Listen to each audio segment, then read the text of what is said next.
I've been watching this somewhat unnamed Sega action figure line from JAKKS Pacific for a while now, since I did own a Sega Genesis back in the day, so that's kind of part of my nostalgia wheelhouse for my 90s time period I cover here. I was always thinking of buying some, but the ones that really got me were the Streets of Rage figures here, so I want to take a look at these, open them up here. I think we kind of want the main character dude that was in all three of the Sega versions of the game.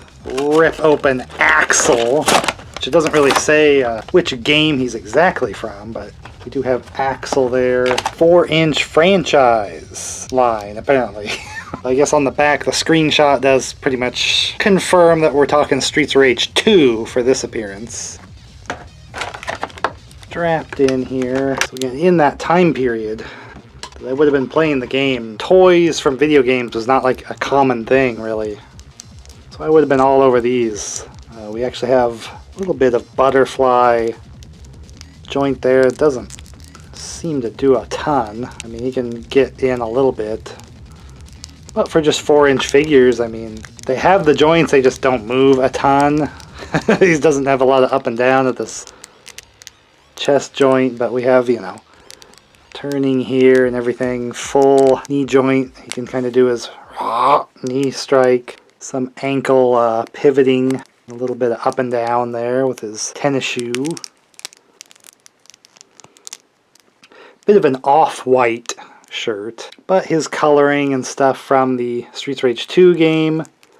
It's a little weird that they've already jumped to different games with these, as we'll open the other one here, but looks like he's got his kind of fiery fist there. He kind of do his double tap kind of dash move, would be like this uppercut. You could never really tell what they were saying in the game because the voice clips are so weird. He was like, "Barrel."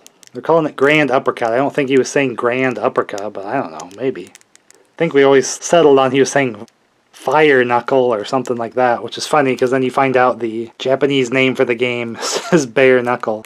I'm a little cartoony and cheesy in the face, but again, you know, we're talking pixels here. It's a little tough to tell what exactly he was supposed to look like. So not the most iconic look and stuff, but if you know the game, he kind of fits in pretty nicely. Especially if he ever gets like Blaze and Skate kind of to go with him. It's going to make it more obvious what game it's from. So I'll definitely be looking out for those in this line. But he's a nice little figure just to see.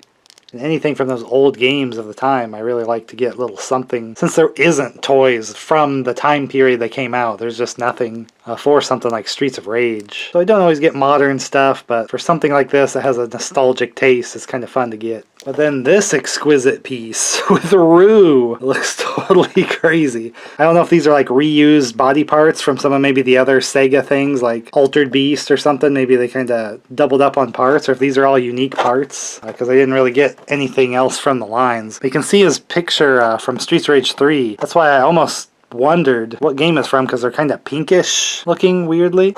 And the figure's red, and I almost convinced myself ROO was in Streets of Rage 2. But I guess ROO was not.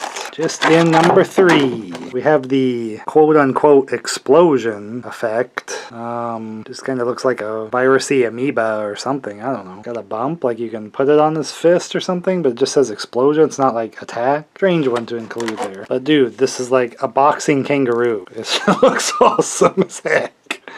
And he looks angry too. Very weird with the feet, but I guess it is kind of locked on that because he was always just kind of hopping like this. We can turn the tail probably out more. Would make more sense. Maybe just in the packaging it was like that. And a lot of movement for just little figures. They really gave him their chance to shine there. He's got his chain, you know, he was like a enemy in the game with like the clown, Bruce. So they have that detail. He would still have that on him if you unlocked him, which was really awesome. Like the first time we were playing and just happened to unlock him. And then when we died and it's like, hey, I can pick the kangaroo. Like it was like mind blowing. It's like discovering a unlockable character like that out of nowhere in an old game. There's no like guides or anything that we were reading. So I think they jumped to ROO just because he's such a standout crazy character that's like this boxing short and glove kangaroo and stuff. So just as an action figure, it looks crazy on your shelf, but if you know the game, it's kind of a cool extra that's one of those like unique things to unlock.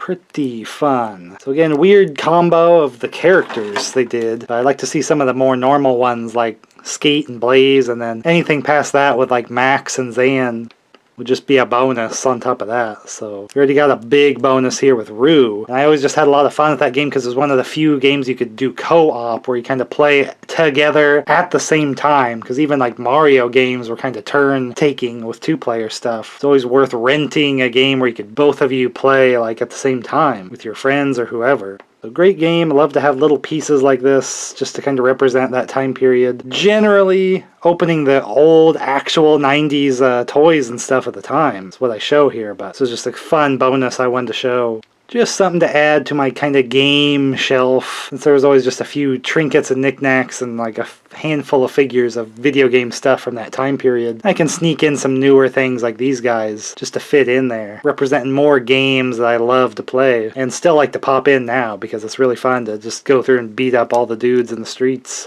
with your rage.